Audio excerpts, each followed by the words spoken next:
What's up, everybody? We're back again. It's episode 237. Are you sure? Not 327. I got This- each individual number right, but I Right. wanted to get it in the right order this time. 237 of the Dadbod Golf Pod. Happy Thursday. A little bit different, but happy Thursday. It's Kyle and Ben, and we're ready to peruse through the golf stories of the week and have some fun talking about it. Got some crazy stats to talk about. Some little bit of drama in the world golf rankings, all kind of stuff. Suspensions. It's going to be a blast. Tonight's episode is brought to you by Bet Online, the #1 sports betting website in the country. College football is right in the thick of things. NFL. You probably got the Amazon game tonight, the Amazon NFL game, which has been pretty cool. It's different. Oh, by the way, that is to me, and our mutual friend Zach Blackerby and I talked about this. If you have not seen the Amazon game, they do a phenomenal job with it. Now, they've had some service issues the first couple of weeks. Yeah. They seem to have straightened that out last week. But if you get a chance, if you got Amazon Prime, I suggest you go and watch that on a Thursday night. And them stealing Kirk Herbstreit, it's just a cool fan experience. And then bet on it. You can live bet on it. You can first half, second half, middle half, back half, whatever. They got all the different lines you can bet on. Hey, be that guy. Take your laptop or your iPad to wherever watering hole you're going to watch it, and just sit there and do your live betting while it's going on right there in front of you. Prop bets galore. Go ahead. No doubt. Tons of props. Use coupon code BLEED for your initial deposit and get a 50% bonus on top of your deposit. So give them $100, you get $50 back free to play with. Stack them and rack them, and let's win some money. Tonight, it could be the night. Bet Online is where the game starts. Ben, happy Thursday. Happy Thursday. I fixed me an adult beverage, and I made it a little strong. Got to be honest with you. I have me one, too. You're going to make fun. It's a Bud Light Seltzer. What flavor is that? Peach? Is it peach? It's mango. Even worse. He squats when he pees. Go ahead. It's the best flavor of everything is mango. All right, so hey, hit me up with those White Claw grapefruits. Those things are phenomenal on the golf Ruby course. Reds. Yeah, Yes. They're good. They're good. So we talked about this story weeks ago, and we knew something eventually was going to come of it. But Sergio was fined by the DP World Tour for WDing and going to College Game Day. The first week of college football season, the weekend the Queen died and they played 54 holes. He withdrew, but he just basically he's had an absolute shit round too, by the way. Yeah, he was bad, but he's just going to go ahead and let his membership expire, and that from the DP World Tour, and that makes him completely ineligible for the Ryder Cup. So the Ryder Cup history that Sergio had is officially over. Mm-hmm. Sergio, I think is he the leading Ryder Cup points? Is that what his deal is? I don't know. It doesn't say that in the article, which, by the way, there's his wife again. Goodness gracious alive. Yeah, most Ryder Cup points ever. Yeah, there it is. Done. He's done. No more Sergio in the Ryder Cup. Okay, first off, my first take on this. Okay. This is bullshit. Which part? The fact that they're using this and they're banging on it's even in bold print on the article, on the sidelines of the University of Texas football game 4,800 miles away. When his wife is fully involved in the university, his in-laws are fully involved in the university, and they friggin' live in Austin, Texas. Like, if game day's not there and he's not using sideline passes, nobody says a word about this, and it was just a regular old double D or WD.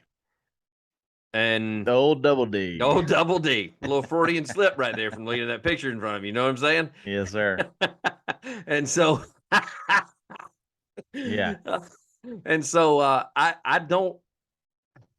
think this is weak, especially with the history that if you want to go ahead and say it's been a litany of things that have led up to this, with the way he acted out on the PGA Tour, saying, I'm glad I'll be off this tour here soon. And if you want to say, and he embarrassed us when he was brushing the sand in last year's summer tournaments, and if you want to give out a litany of things that he did wrong and then say, so this was the breaking point, okay, I got it.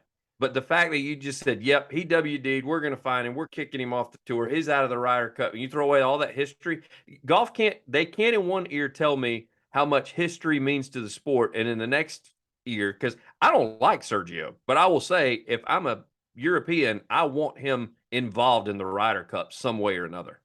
Okay. All right. So let's take several things you just said and let's break it down. Okay. So number one, Sorry, I got he on was a he was, rant there. I'm he was sorry. only fined by the DP World Tour. Right. Okay. He was fined. He was not kicked off. Right. He was just fined. Okay. So Sergio is choosing to not renew his membership. Mm. So it's not him. So It's okay. not them kicking him off the tour. He's choosing not to renew it. And Okay. he did say, I can't wait to leave this tour. He said it That was on the PGA that was tour, the though. PGA tour. Yeah. Yes. But he did. I mean, they're sort of, the same, one and the same. Yeah. That was their And partnership. I still think it's kind of a douchey move to do what he did, no matter what the where college game day was. There's so many things that go into that. And yeah, you did get in the field. You deserve to be in the field. You earned the chance to be in the field. Yeah. But you being in the field, you did take that spot away from somebody. So just going and playing one round and just WDing, kind of a douche move, I think. But Kyle, are we having this conversation if game day's not there that day and it's not Alabama, Texas playing?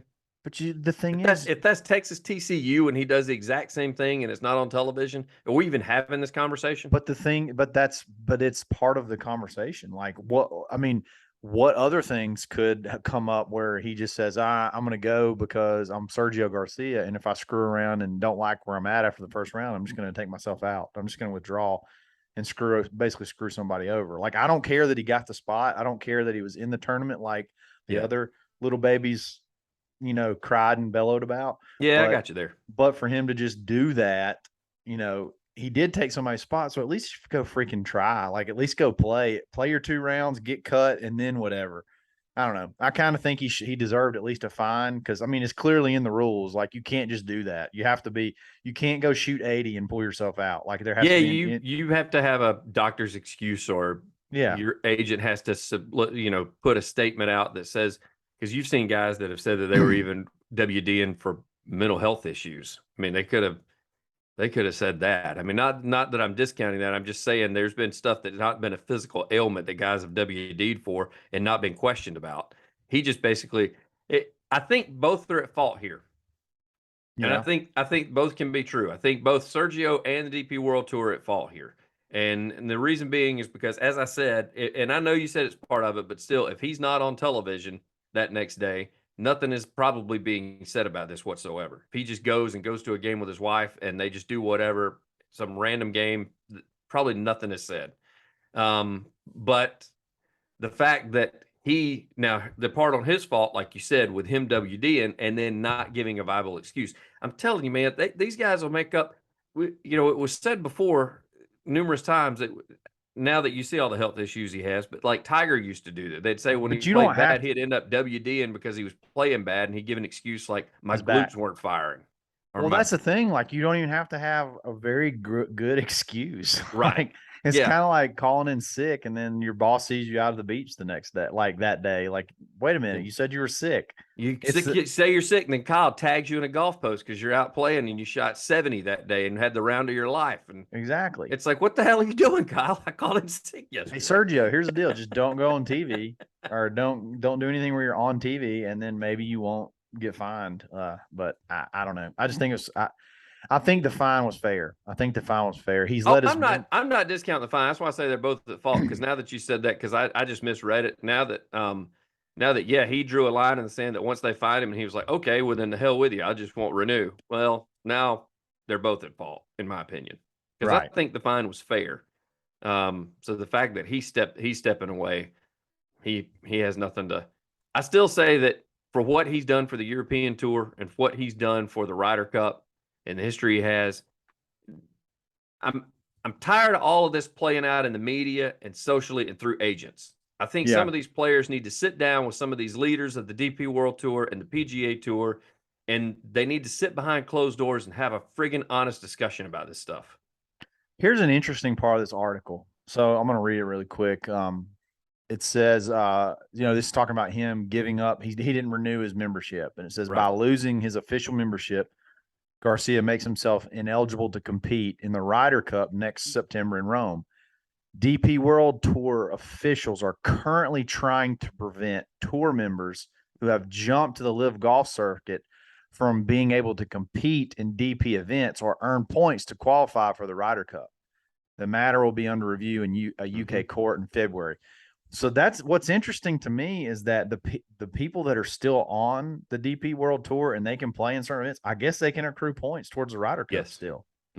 That's interesting. I did not know that was still. I thought they basically just said you're done. You can't do that. But it's still under appeal on this side.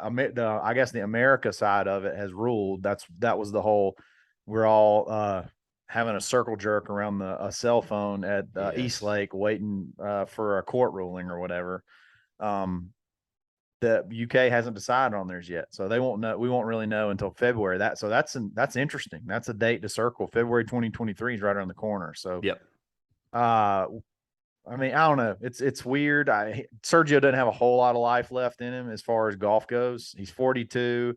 He'd been 43 next year. I mean, he could still.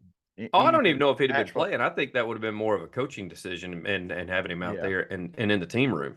Yeah, but the all-time world leader in Ryder Cup points to go out this way, it's just kind of, I don't know, kind of leaves a sour taste in your mouth. I know, it's like Jordan joining the Wizards. Unbelievable. Yeah, just stay retired. Don't come back and play for the Wizards. They used to be the Bullets. There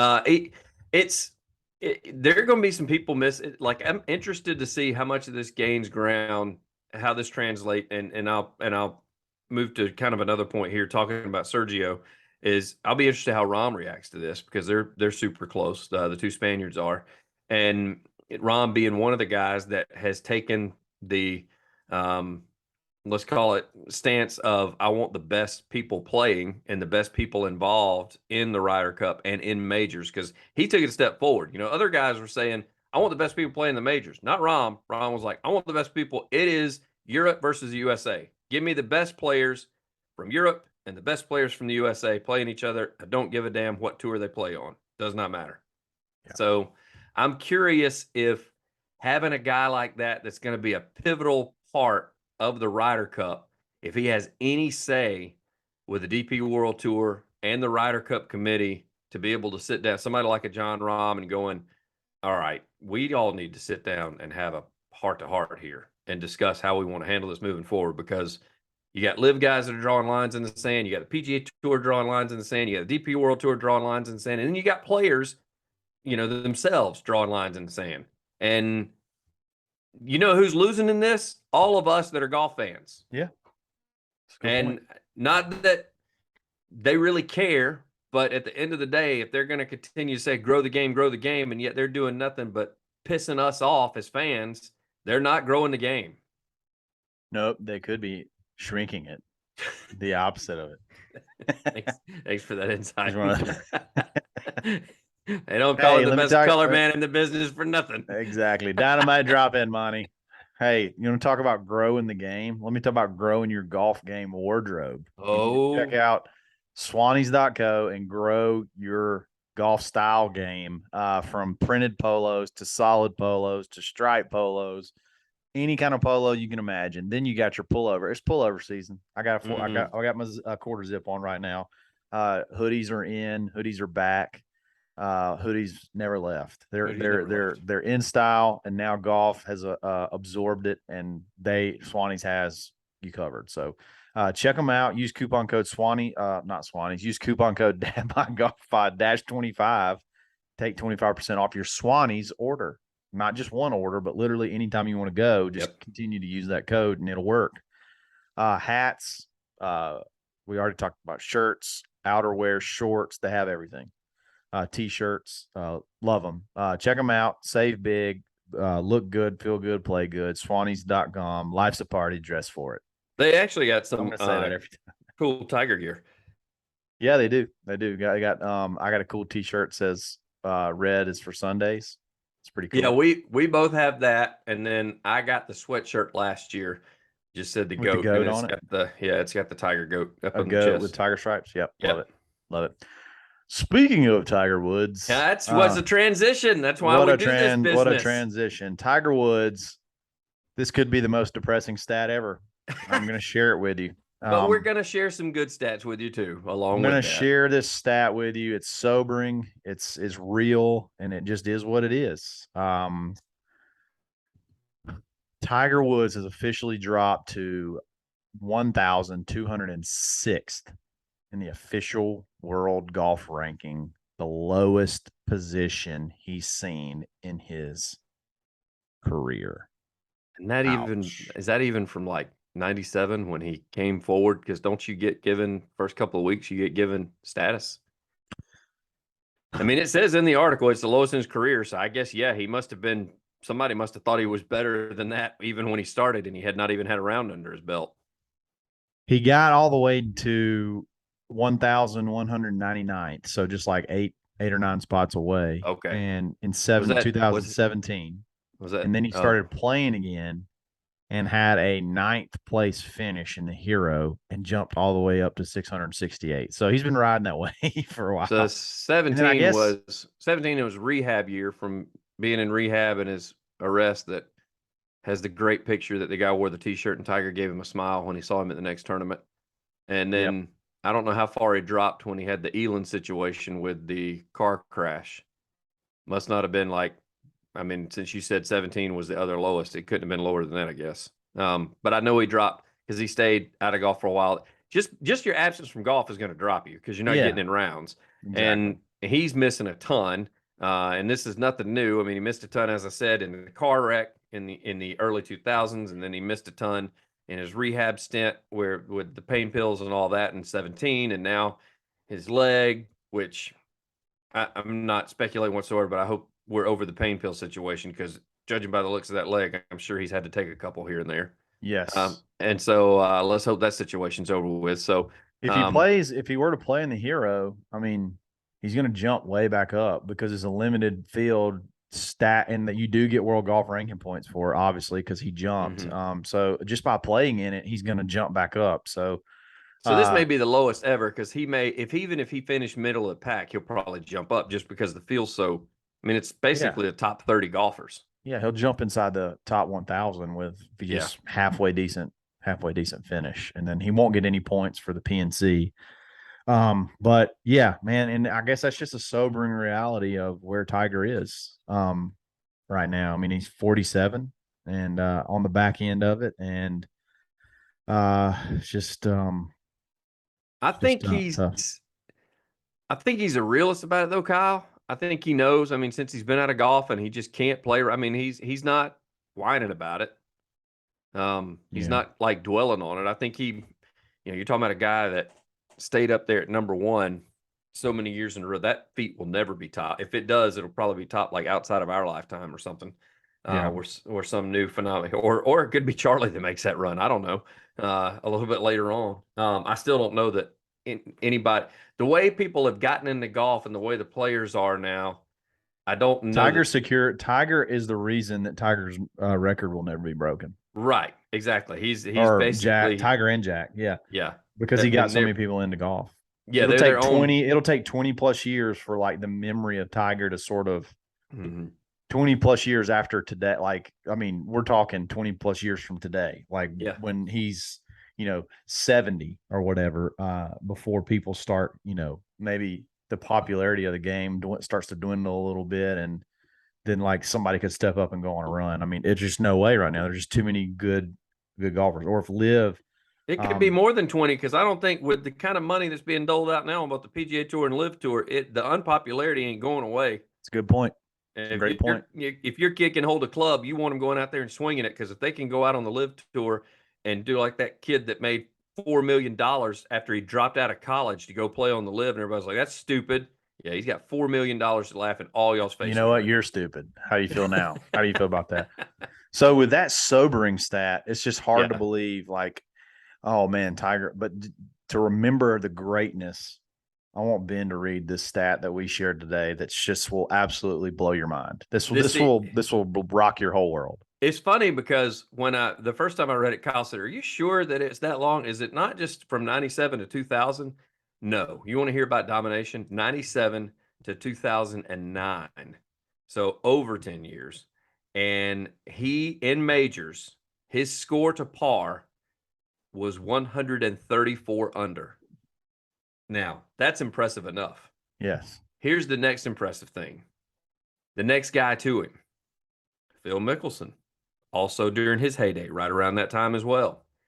Phil was 99 over in wow. that. This is that and Phil's the only player within 250 strokes of Woods.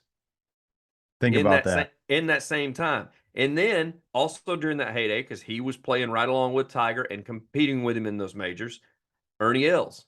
He's plus 118 in the majors. So nobody else is even under par, and Tiger's 134 under par. And the closest one to him is Phil, who's 99 over. It's incredible. So that's 11 years of golfing your ball.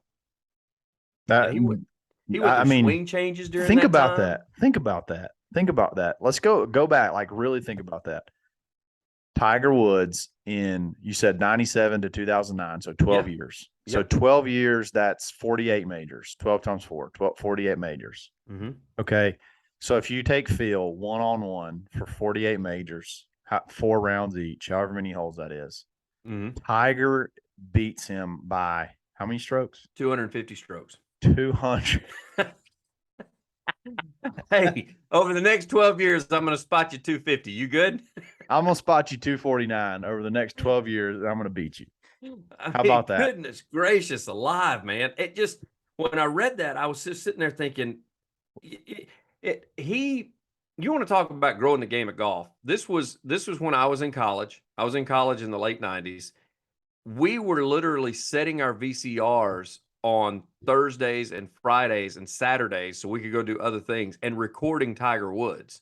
And Sunday afternoon was must-see TV for anybody that was a golf fan to sit down and watch pro golf on a Sunday afternoon because Tiger was going to be in the hunt, regardless of what tournament it was. So Tiger, for every major between 97 and 2009, could have walked up to Phil and said, I will give you one shot every round for the next 12 years, and you can't beat me. Right. You won't beat me. Our cumulative score to par, I'll give you one shot around. You won't beat me. I wish they would release the rest of the list because the list it's a minimum 70 rounds. They did say that because sometimes Phil didn't make the cut on some of the majors. During that time, Tiger didn't. Tiger made a lot of cuts. That's probably why there's a big disparity between the two numbers because Phil would shoot himself out of some tournaments. That's a good point too. Yeah. But you got a chance to go over too. Right. Like if you play more, that doesn't mean you're going to be under par. Well, people forget he won. He won the That's why US having Open. the lead in the clubhouse is a big deal because the other dude's got to play, can continue to play. You know what I mean? Well, he won the US Open at Pebble by 20 strokes. 15 shots, over Ernie. I mean, 15 shots, but still, at one point in time, he was 21. He was 21 shots ahead of the second place guy. Yeah. I mean, can you imagine? Like we've talked about the FedEx Cup Championship that takes place in Atlanta, and how it's kind of unfair for a guy to start out the tournament at 13 under when everybody else is, or 10 under when everybody else is starting out at even or whatever. Like they're getting a 13-stroke head start. It's like, hey, yeah, welcome to the early 2000s. Tiger started out a friggin' major 21 shots ahead of the second place guy. Yeah. That's unfathomable. And it's unbelievable. The golf that was played in that little stretch, I would say from 97 to 2005 was the greatest golf that's ever been played. Oh, there's no doubt. Yeah, it was the greatest golf that's ever been played. It's funny because I was reading through our YouTube comments. I was running through some emails today, and sometimes since you check them and I check them, sometimes I don't see if it's been read or not. So I got bored at work, so I was scrolling through them, and somebody even made the point regarding Tiger, and it wasn't even related to this discussion. but it was like, man, Elin has made more money than 98% of the 98% of human the race. golfers that are on tour right now. And the human race. Than the human race. I mean, she made enough money that as soon as she got the house, she tore it down and rebuilt it because she just said she didn't want to live there anymore. It's like, goodness gracious. I mean, it's just, he's the first $1 billion athlete at one point in time. And he earned all of it. So yeah, that time where I talked to people, because when he first came out, you had, and I'm not going to get into the whole, some people didn't like him because of a race issue or whatever. I don't think, in my world, none of my buddies liked him because of, or disliked him because of that. They disliked him because he got all the coverage. Right. But that's what sold. And, I liked it because they just happened. Tiger's one of the first people that played in the USAM that they started showing on television. So being able to watch him win the US Amateur a couple of years in a row on TV live, it's kind of like, I call it, I tell people of today's generation, and even my wife who remembers it too.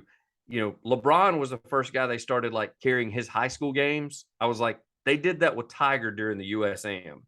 And that was unheard. Golf Channel was there and still fairly new, but they didn't carry US Amateur events until Tiger Woods came along. And then they were like, okay, we need to put this guy on NBC. Yeah. Yeah.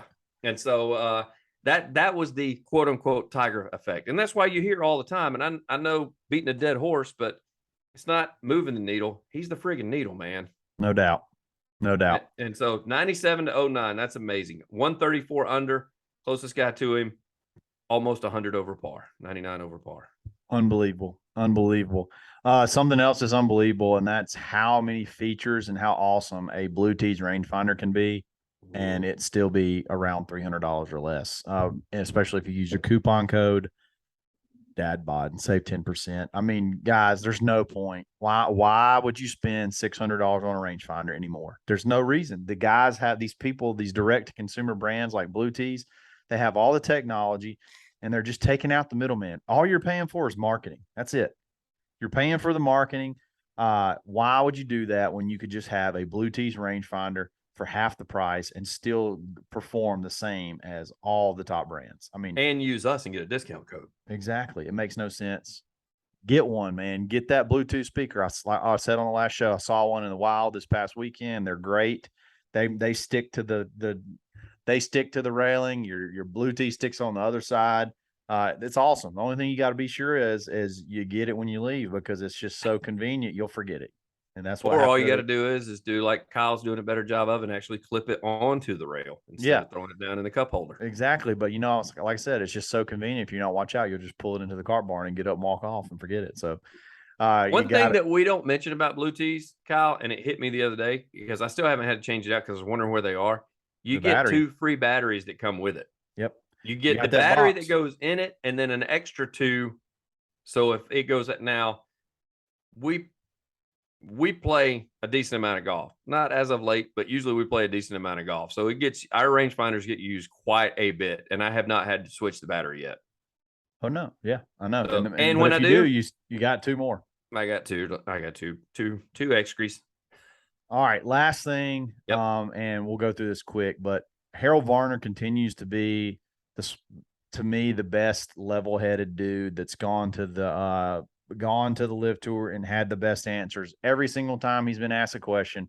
And he did it again, going into the Jeddah Invitational, and did the, in Saudi Arabia, he did the, he's doing a press conference and he's asked, basically, why the Live Tour should get world ranking points, whatever.